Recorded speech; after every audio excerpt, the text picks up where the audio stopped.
Pernahkah Anda merasa punya mimpi yang besar, tapi tidak punya energi untuk mewujudkannya? Anda terus berkata, nanti aja deh belajarnya. Namun, semalam sebelum ujian tiba, Anda panik, karena Anda belum mengerti materi ujiannya. Padahal, Anda menginginkan sekali untuk masuk di universitas impian, atau Anda ingin sekali nilai yang bagus dan memiliki pekerjaan yang sukses. Tetapi malah sebaliknya, Anda malah scrolling TikTok, Instagram, atau hanya berbaring di tempat tidur dan tidak melakukan apapun. Tapi mengapa hal ini terjadi? Saya, Salma Monica, saya akan memberikan trik dorongan yang Anda butuhkan untuk mengatasi rasa malas. Kenapa malas terjadi? Sederhananya, karena otak Anda kewalahan. Ketika suatu tugas terasa terlalu berat atau terlalu rumit, otak Anda akan berkata, nanti aja deh kerjainnya. Pikiran tersebut lama-lama membuat Anda nyaman. Namun, pikiran tersebut juga dapat menghancurkan tujuan jangka panjang Anda. Tetapi tenang saja, karena saya di sini akan memberikan solusinya untuk Anda. Anda dapat menipu otak Anda untuk mengambil sebuah tindakan. Kemalasan bukanlah suatu sifat atau kepribadian, melainkan adalah kebiasaan. Dan hari ini Anda akan mengubah kebiasaan itu. Dalam video ini, saya akan memberitahukan 6 cara memaksa otak Anda untuk belajar tanpa motivasi apapun. Jadi, mari kita mulai. Urutan yang ke-6, fake it until you make it. Ketika Anda masih berkata, jadi besok aja deh. Stop. Jangan biasakan diri untuk berkata seperti itu. Yang Anda butuhkan bukan alasan, tapi peningkatan kepribadian. Berhentilah bertingkah seperti orang yang tidak punya semangat. Berhentilah menunggu momen yang sempurna, dan berhentilah menunggu. Jangan katakan, mulainya besok aja deh. Tapi katakan ini, aku adalah pribadi yang rajin dan suka belajar setiap hari. Kedengarannya sederhana ya, tetapi inilah kuncinya. Ketika Anda mengubah kata-kata Anda sedang mengubah identitas Anda. Dan saat identitas Anda berubah, Anda akan bertindak seperti pribadi yang baru itu. Dan tanpa disadari, otak Anda akan mulai menerimanya dan mempercayainya. Perlahan tapi pasti, segalanya akan mulai berubah. Urutan ke-5, 5 seconds rule. Pernah kepikiran ketika Anda ingin belajar olahraga atau akhirnya mandi setelah sehari rebahan? Gini cara kerjanya. Ketika pikiran tersebut muncul, ini yang Anda lakukan. Langsung hitunglah mundur dari yang kelima, 4, 3, 2, 1. Kemudian langsung gerak. Tanpa mikir, tanpa ragu, tanpa bilang, nanti aja deh. Kenapa? Karena otak kita suka menarik kita balik ke rutinitas lama. Kebiasaan yang nyaman, tapi enggan membawa perubahan. Dan karena ini kita nggak perlu motivasi untuk melawan itu.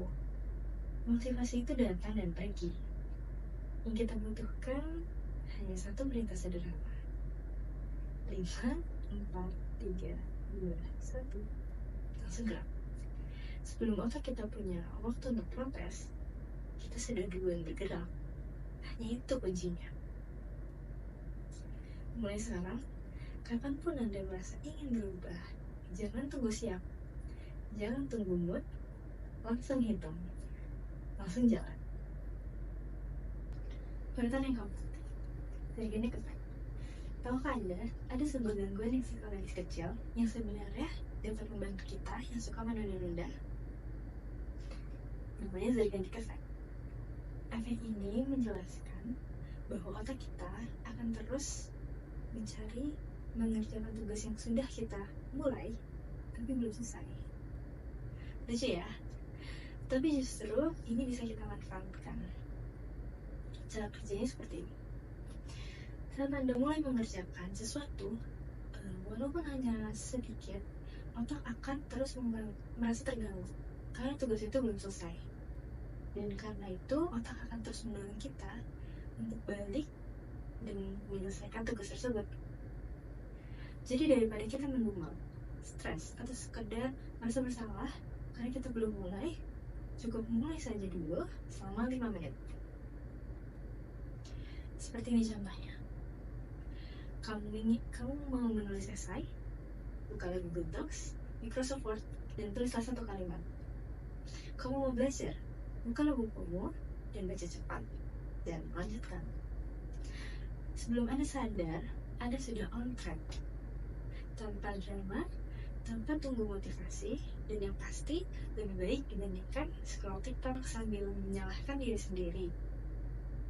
Triknya cuma satu, mulai dulu aja. Sedikit aja, biar otak kamu ikut kepikiran dan bantu Anda menyelesaikan tugas sisanya. Urutan yang ketiga, minimum effort system. Akan ada hari-hari di mana Anda merasa lelah, hari di mana Anda kehilangan motivasi, semangat, bahkan minat untuk bergerak. Yang Anda inginkan hanya rebahan, tidur, melarikan diri dari semuanya. Tetapi Anda tidak bisa membiarkan hal itu terus-menerus menguasai Anda, karena hidup tetap berjalan, dan Anda masih punya masa depan yang harus dijaga. Nah, disinilah Anda bisa pakai yang namanya minimum effort system. Sistem ini sangat sederhana, belajar hanya selama 15-30 menit saja, bukan 10 jam, bukan semalaman. Anda hanya membutuhkan waktu yang cukup sebentar, dijalani dengan fokus. Kenapa hal ini penting?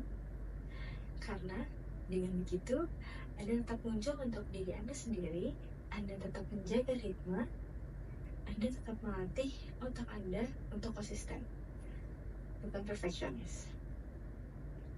Tanpa Anda sadari, dari rutinitas kecil tersebut, Anda sedang membangun suatu sistem belajar Anda sendiri, yang dimana kemudian sistem ini dapat Anda gunakan kembali di hari besok, besoknya lagi, sampai akhirnya sistem tersebut menjadi bagian dari ritme Anda. Dan ketika sudah menjadi suatu kebiasaan, Anda berhasil. Bukan karena Anda selalu semangat, bukan Anda karena rajin, tapi karena Anda selalu hadir, walau hanya dengan usaha terkecil sekalipun. Urutan yang kedua, make it so easy to fail. Anda mungkin sering bilang ke diri Anda sendiri, kenapa ya, malas banget. Tapi faktanya, Anda ini bukan malas. Anda hanya bingung. Bingung harus mulai dari mana. Dan karena itu, Anda jadi menunda-nunda. Padahal, Anda bahkan belum mencoba. Misalnya gini, ketika Anda mau mengerjakan soal fisika atau soal aljabar, otak langsung ngeblank, langsung shutdown. Kenapa? Karena Anda udah membayangin dulu kalau itu bakal susah banget. Dan disinilah Anda memerlukan strategi. Breakdown tugas Anda menjadi bagian yang kecil, pecahkan jadi langkah paling sederhana. Contohnya kayak gini, ketika Anda mau belajar, buka aja dulu file materi PowerPoint-nya, kemudian baca judulnya aja dulu. Itu aja. Karena alasan kenapa orang nggak ngerti apa-apa adalah karena Anda nggak ngapa-ngapain.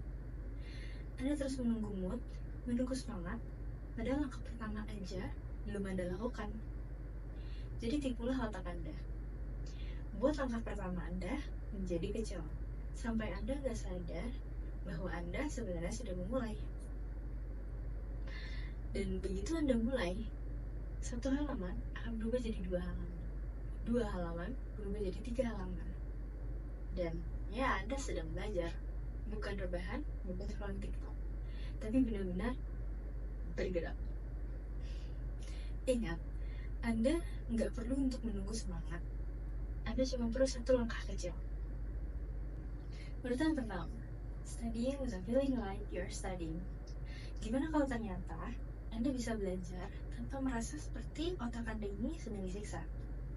Kabar baiknya itu bisa, dan nyata. Bahkan ada penelitian yang bilang Menonton video atau mendengarkan podcast tentang topik yang ingin Anda pelajari dapat meningkatkan motivasi dan membantu otak Anda dalam menyerap informasi dengan lebih cepat. Kenapa hal itu bisa terjadi? Karena ternyata otak kita cuma nggak suka siksaan. Otak kita hanya ingin belajar dari konten yang menyenangkan, ringan, dan nggak bikin stres. Kayak gini contohnya. Ketika kamu ingin belajar sejarah, jangan langsung baca buku tebal yang buat ngantuk. Coba cari saja video di YouTube dengan yang menjelaskan materi sejarah dengan animasi yang lucu dan juga storytelling yang keren. Ketika kamu lagi malas baca materi, putarlah podcast sambil kamu bebersih kamar atau bahkan sebelum tidur. Bahkan sekarang, Anda dapat memanfaatkan AI untuk minta menjelaskan tentang topik yang Anda bingungkan dengan cara yang singkat, jelas, dan tidak membosankan. Karena faktanya, otak tidak peduli Anda belajar dari mana. Yang penting belajarnya tidak terasa seperti siksaan.